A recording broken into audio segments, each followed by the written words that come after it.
नमस्कार, सोनस रेसिपीजमध्ये आज आपण 100% फुलणारे हे उपवासाला चालणारे साबुदाणा पापड करणार आहोत। तुम्ही बघू शकता हे आपले साबुदाणा पापड किती क्रिस्पी आणि कुरकुरीत झाले आहे। हे साबुदाणा पापड खाण्यासाठी दातांची अजिबात गरजच नाहीये, म्हणजे लहान बाळ जर असेल ना तुमच्या घरात तोही खाऊ शकतो आणि म्हातारे ज्यांना दात नाहीये तेही खाऊ शकतात। आणि चव तर विचारूच नका, घरात सगळ्यांनाच खूप आवडतील हे साबुदाणा पापड। आणि तुम्हाला सांगते, हे पापड करताना आपण कुठलाही सोडा म्हणजे बेकिंग सोडा किंवा पापड खार हे अजिबात वापरलं नाहीये, म्हणजे उपवासांच्या पदार्थांमध्ये तर ते वापरतच नाही, वापरू नये, कारण ते कदाचित उपवासाला चालणार पण नाही। आणि सगळ्यात महत्त्वाचं म्हणजे आज मी हे साबुदाणा पापड करण्याच्या 2 पद्धती तुमच्याशी शेअर करणार आहे, तर व्हिडिओ स्किप न करता शेवटपर्यंत नक्की बघा।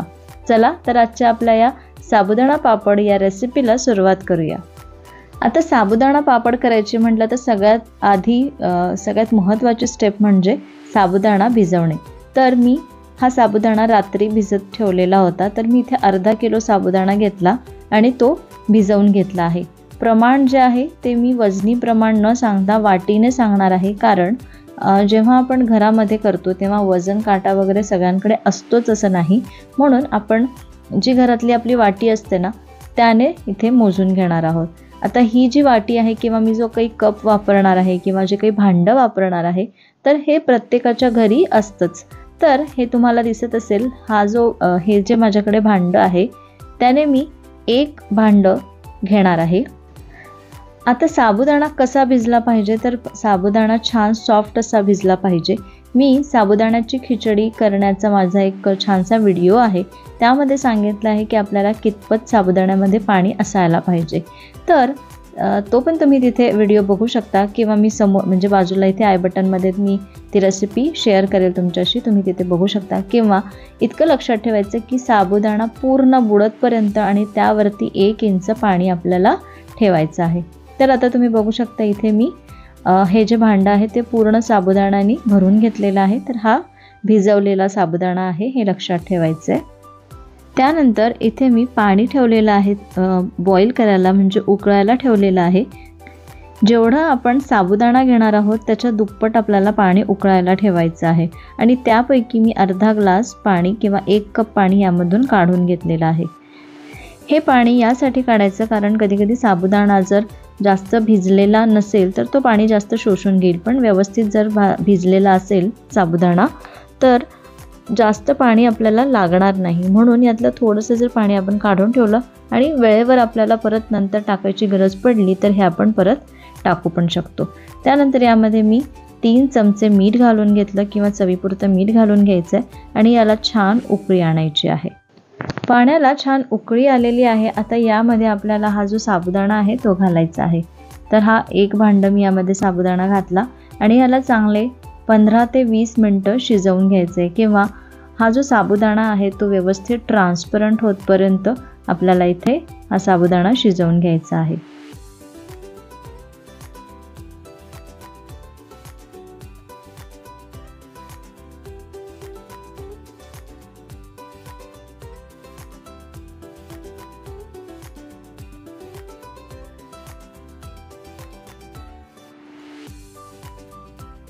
हे बघा, साबुदाणा संपूर्णपणे ट्रान्सपरंट झालेला आहे आणि हे जे आपलं सगळं पाणी आहे ते पण छान घट्ट झालेलं आहे।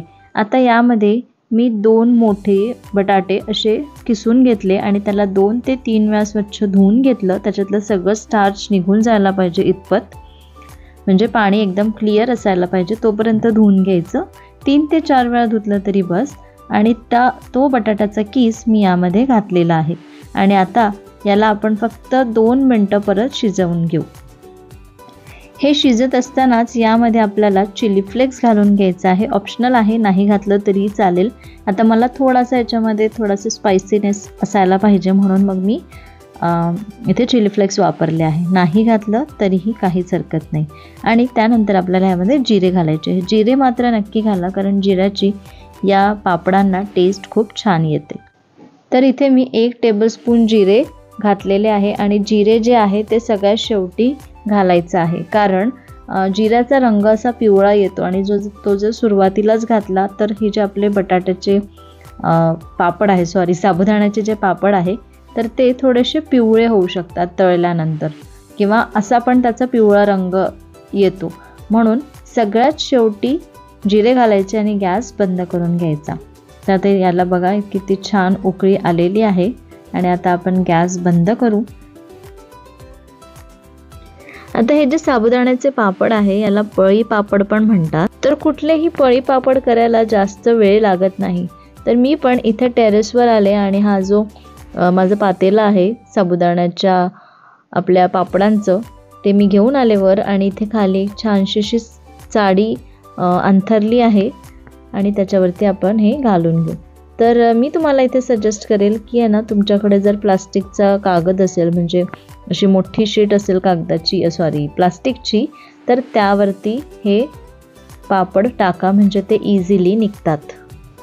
आता साबुदाण्याच्या पापडाची जी दुसरी पद्धत आहे ते मी सांगते. तर इथे उरलेला जो साबुदाणा आहे त्यामध्ये मी चवीपुरतं मीठ घालून घेतलं. आता हे छान मिक्स करून घेऊ. मीठ घालताना आहे ना, कधी कधी असं वाटतं की हे वाळल्यानंतर मग त्यात मीठ जास्त होईल, पण असं नाही आहे. नॉर्मली जेवढं आपण मीठ खातो त्याच्यापेक्षा अगदी थोडं कमी घातलं तरी चालतं, पण नॉर्मलच मीठ घालायचं नाही. तर जेव्हा ते पापड किंवा कुठलाही जो पदार्थ असेल तो तेव्हा आपण तळतो त्यानंतर त्यामध्ये मिठाची जी चव आहे ती थोडीशी कमी होते, म्हणून म्हणजे थोडंसं कमी मीठ लागतं. त्याच्यामुळे मीठ जे आहे ते नॉर्मलीच घाला, जसं आपण प्रत्येक पदार्थाला घालतो त्याप्रमाणेच, आणि तुम्ही खाऊन थोडंसं टेस्ट पण करू शकता. आता हे छान मिक्स झालेलं आहे. आता आपल्याला काय करायचं आहे, तर इथे माझ्याकडे इडलीचं पात्र आहे. तुमच्याकडे जे इडली पात्र असेल ते घ्यायचं. शक्यतो असं जे ज्याला छिद्र आहे ना ते घ्यायचं, नसेल ठीक आहे चालतं, काही हरकत नाही. त्यानंतर याला थोडंसं आपण तेल लावून घेऊ आणि यावरती आपल्याला हे साबुदाणा ठेवायचा आहे. तो कसा ठेवायचा मी सांगतेच. तर आपल्या साच्याच्या सगळ्याला मी तेल लावून घेतलं. आता या पद्धतीने हा साबुदाणा असा ठेवायचा आहे. जितकी पातळ लेअर तुम्हाला ठेवता येत असेल तेवढी पातळ ठेवायची, म्हणजे एकावर एक साबुदाणा राहिला तर तेवढी लेअर बस. अशी थोडीशी पातळ लेअर आपण सगळ्या या इडली पात्रावरती ठेवून देऊ.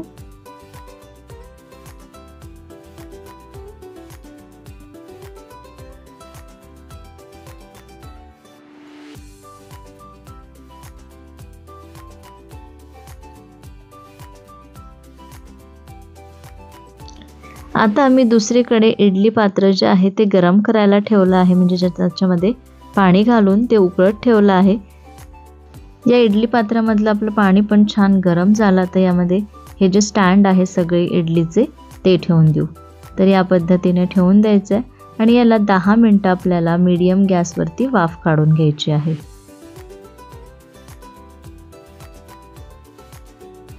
हे बघा 10 मिनटं इथे झालेली आहे. आपण याचं झाकण काढून घेतलं आणि याला या प्लेटा सगळ्या बाहेर काढून घ्यायच्या आहे. आता मी तुम्हाला इथे दाखवत आहे, पण हे ना एकदम गरम आहे तर ते लगेच निघत नाही, म्हणून या ज्या आपल्या स्टँड आहे किंवा प्लेट्स आहे या इडलीच्या त्या बाहेर काढायच्या आणि जिथे आपल्याला पापड टाकायचं आहे तिथे ठेवायचं, जसं मी इथे ठेवत आहे.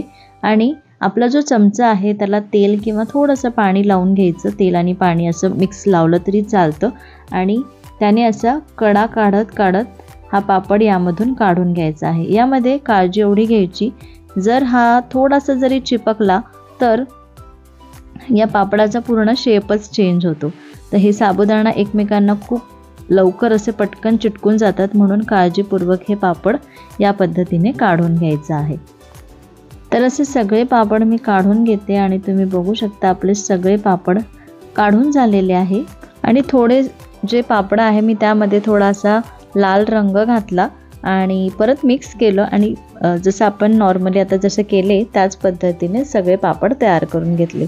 तर मस्त लाल रंग आणि पांढऱ्या रंगाचे माझे हे साबुदाणा पापड तयार झाले आहे.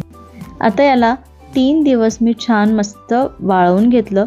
जो पहिला दिवस होता तो तर अजिबातच वाळतच नाही, त्याला फक्त पलटवून घ्यायचं आणि दुसरा दिवस पूर्ण आपण वाळवून घ्यायचा आहे आणि जर ऊन कमी असेल तर तिसरा दिवस पण वाळवलं तरी चालतं.